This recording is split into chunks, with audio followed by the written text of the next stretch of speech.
सूत्रों के हवाले से बड़ी खबर आपको बता दें, हरियाणा कांग्रेस से जुड़ी। हरियाणा कांग्रेस में सियासी संकट देखा जा रहा है, क्योंकि खबर यह है कि कांग्रेस के हरियाणा अध्यक्ष कुमारी सैलजा ने पद से इस्तीफे की पेशकश की है।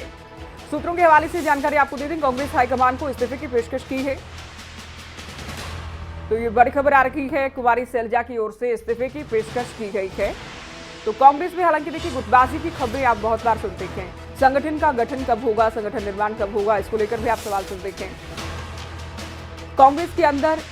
बिल्कुल ठीक कुछ भी नहीं है। हालांकि आप केवल हरियाणा की बात करें या दूसरे राज्यों की भी आप बात करते हैं, गुटबाजी नई भी कतई नहीं है। इस बीच बड़ी खबर ये कि कुमारी सैलजा ने पद से इस्तीफा देने की पेशकश पार्टी हाईकमान के सामने की है।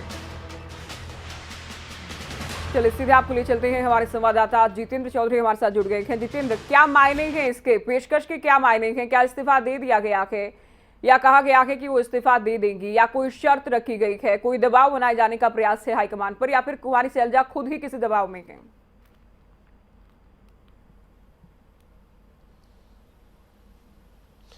देखिए, सीधे तौर पर अगर हम बात करते हैं हरियाणा कांग्रेस की, हालांकि कांग्रेस की हालत दूसरे राज्यों के अंदर भी कोई ज़्यादा बेहतर नहीं है, और राष्ट्रीय कांग्रेस के अंदर भी जो निर्णय है,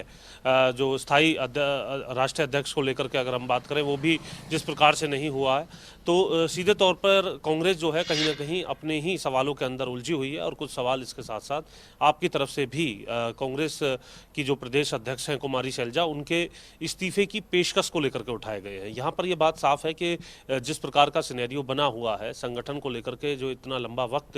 हरियाणा के अंदर देखने के लिए मिला, चाहे वो कार्यकाल अशोक तंवर का हो या फिर कुमारी सैलजा का, अभी तक जो कांग्रेस का संगठन है वो प्रदेश के अंदर नहीं बन पाया है। ये कहीं ना कहीं एक बड़ी कांग्रेस की नाकामी के तौर पर है हरियाणा के अंदर, क्योंकि इसकी वजह से काफ़ी नुकसान कांग्रेस को रहा है। और हमने देखा है कि कहीं ना कहीं ये एक बड़ी वजह रही है, और इसको लेकर के नेताओं के बयान भी मुखर होकर के सामने नजर आए हैं। वहीं दूसरी तरफ अगर हम बात करें कांग्रेस के उन मुद्दों की जो विपक्ष के तौर पर उसे उठानी चाहिए, उन मुद्दों को लेकर के भी अलग अलग गुट जो है वो अलग अलग तरीके से अपनी रणनीति बनाते हुए नजर आते हैं। एक ही मुद्दे के ऊपर अलग अलग जगह बैठक होते हुए नजर आते हैं। खासतौर से अगर हुड्डा गुट की बात करें, सैलजा गुट की बात करें, क्योंकि इन दोनों गुटों में एक और जहां विधायकों की बैठक हो रही होती है, तो कांग्रेस प्रदेश अध्यक्ष कुमारी सैलजा कांग्रेस की एक ऐसी बैठक ले रही होती है जिसके अंदर अभी तक उन्होंने संगठन को लेकर के कोई भी फैसला नहीं किया गया है कि प्रदेश में संगठन किस प्रकार से होगा। केवल कार्यकर्ताओं के साथ बैठकें की जाती हैं, जिसके अंदर जिलाध्यक्ष के तौर पर जैसे जिम्मेदारी तय होती है, प्रभारी के तौर पर जिम्मेदारी होती है जिलों के, या फिर और जो जिलों की जो बॉडी है, प्रदेश की जो बॉडी है, उसकी तरफ से जिम्मेदारी लगाई जाती है। इस प्रकार का कोई भी कार्य जो है वो कहीं ना कहीं संगठन ना होने की वजह से लगातार कांग्रेस में देखने के लिए मिला है कि वो प्रभावी ढंग से नहीं हो पाता है। महंगाई का मुद्दा एक ऐसा मुद्दा है जो विपक्ष को जनता के कहीं ना कहीं ध्यान में रखते हुए उठाना चाहिए। इस मुद्दे को कांग्रेस ने उठाने का प्रयास किया, लेकिन कांग्रेस के गुट जो हैं वो अलग अलग जो है इस मसले पर खड़े हुए नजर आए। एक मंच पर एक जगह से अगर इस आवाज को उठाया जाता तो एक संख्या भी नजर आती, और बड़े नेताओं का जो है वो बयानबाजी और जो दबाव है वो सरकार पर बनते हुए जरूर नजर आता। लेकिन कांग्रेस जो है वो अपने आप में बटी हुई नजर आई। इस मुद्दे पर एक साथ कांग्रेस के जो नेता हैं वो नजर नहीं आए। चंडीगढ़ के मसले पर भी दिल्ली और चंडीगढ़ में अलग अलग बैठकें हमने देखी कि किस प्रकार से विधायक दल की बैठक हुई, और जो विधायक भी सैलजा गुट के थे वो सैलजा की बैठक के अंदर, जो कांग्रेस की बैठक कही गई थी, उस बैठक के अंदर बैठे हुए नजर आए थे। तो ये पिछले दिनों का जो घटनाक्रम है, ये घटनाक्रम इस बात को बताते हुए नजर आ रहा है कि मुद्दा चाहे जनता से कितना भी जुड़ा हुआ हो, लेकिन कांग्रेस के नेता एक मंच पर एक साथ आकर के उठाने को लेकर तैयार नहीं है। नजर नहीं आते। और जितेंद्र, आज का जो घटनाक्रम या सूत्रों के हवाले से जो खबर सामने आई है, उसके बाद दो सवाल मेरे आपसे ये,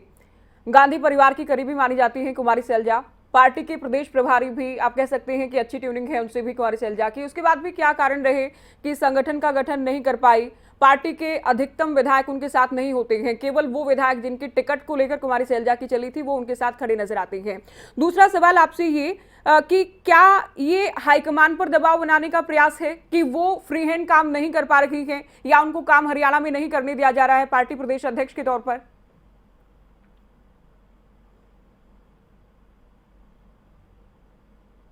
देखिए, मौजूदा समय में एक विषय और भी है ज्योति, जो हमें दर्शकों को यहाँ पर जरूर उनके संज्ञान में लाना चाहिए कि कुछ प्रदेशों के अंदर जो प्रदेश का जो संगठन है उसमें बदलाव कांग्रेस की तरफ से किया गया है। हरियाणा को लेकर के भी चर्चाएं तेज हो चुकी थी, और हरियाणा में खासतौर से संगठन ना बनना बड़ी वजह माना जा रहा था कि इस प्रकार का फैसला हो सकता है।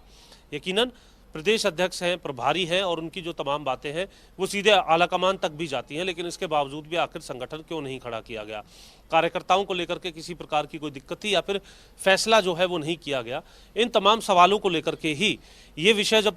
जो है आलाकमान तक भी जब दूसरे गुटों की तरफ से पहुंचाए जाते थे, कहीं ना कहीं कांग्रेस प्रदेश अध्यक्ष ने भी उसी बात को ध्यान में रखते हुए ये बात कही है कि वो फिर इस्तीफा दे देती है। यहाँ पर किसी प्रकार का इस्तीफा दिया नहीं गया जिसके मंजूर होने की या इस्तीफा मांगने की बात यहाँ पर कही जाए। अभी एक पेशकश यहाँ पर की गई अपनी तमाम उन बातों को बताते हुए कि आखिर किस प्रकार से पिछले दिनों के अंदर मीडिया के सवालों का उन्होंने सामना किया है, किस प्रकार से संगठन को लेकर के अब मीडिया जो है मुखर होकर के सवाल उनसे पूछते हुए नजर आता है। अपनी कहीं ना कहीं इस मसले को लेकर के हरियाणा कांग्रेस अपनी एक नाकामी इसको मानती है और इसी को ध्यान में रखते हुए कहीं ना कहीं एक इस्तीफे की बात जो है वो सामने आई है, जो कि सूत्रों के हवाले से है। लेकिन ये बात जरूर है कि जो पिछले दिनों के दूसरे प्रदेशों के अंदर का घटनाक्रम था उसी से प्रभावित होकर के कहीं ना कहीं ये खबर सामने सूत्रों के हवाले से निकल करके आई है। जी, बिल्कुल, तो पेशकश ही की गई, इस्तीफा नहीं दिया गया कि आपने क्लियर किया। जितेंद्र, संभावना आप क्या देखते हैं, क्या पार्टी हाईकमान उनकी इस पेशकश पर विचार कर सकता है और अगर करता है तो क्या कुछ विकल्प हैं? क्योंकि जातीय समीकरण का भी कॉम्बिनेशन लेकर चलती है कांग्रेस पार्टी कि दलित प्रदेश अध्यक्ष हो, महिला कार्ड भी पूरा करती है। ऐसे में क्या संभावनाएं और क्या विकल्प आप देखते हैं कांग्रेस हाईकमान के सामने पेशकश को मंजूर किए जाने की स्थिति में?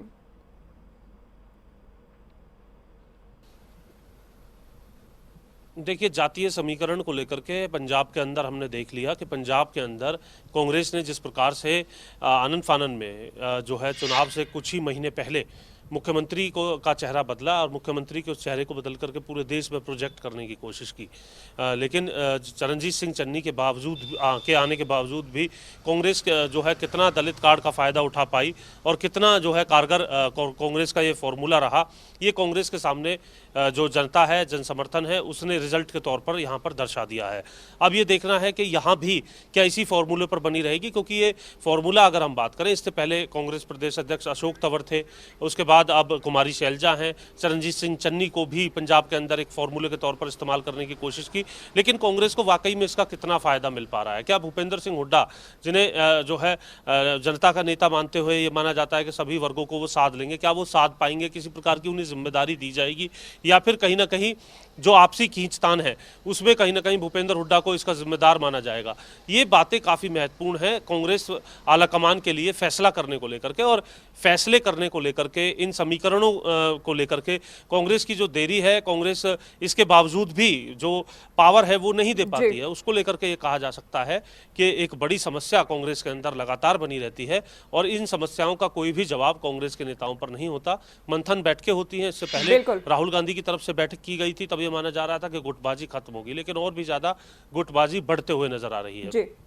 कुमारी शैलजा ने कई मोर्चों पर जो है सरकार को घेरने का प्रयास किया गया, लेकिन कहीं ना कहीं एक बड़ी संख्या जब उनके साथ नहीं खड़ी होती है तो एक बड़ा दबाव जो है वो सत्ताधारी पार्टी पर बनते हुए नजर नहीं आता है। ये भी हमने देखा पिछले कुछ समय के अंदर जब वो जनता से जुड़े मुद्दे जो हैं उठाना चाह रही थी। भूपेंद्र सिंह हुड्डा जो है वो तमाम विधायकों के साथ मीटिंग करते हैं, लेकिन क्योंकि उनके पास संगठन की कमान नहीं है तो ऐसी स्थिति में वो भी ये मानते हैं कि आखिर वे क्यों जो है कुमारी शैलजा का इस प्रकार से जो कद है या फिर अपना जो जन समर्थन है उनके साथ अगर लेके खड़े होंगे तो राजनीतिक तौर पर वहां पर फायदा आएगा। तो ऐसी स्थिति में कुमारी शैलजा अपने जन समर्थन को, जन आधार को दिखाए कांग्रेस आला कमान के समक्ष। तो ये आपसी खींचतान है और इस आपसी खींचतान में ही कांग्रेस जो है वो खुद को यहाँ पर ये कह सकते हैं साफ तौर से खुद को डुबाते हुए नजर आ रही है, क्योंकि कांग्रेस की तरफ से इन तमाम मुद्दों को जो जनता के लिए उठाने चाहिए उससे ज्यादा कांग्रेस के लिए अपने अपने जो आधार है उसे उठाने में ज्यादा ध्यान दिया जा रहा है और इसकी वजह से कांग्रेस लगातार जो है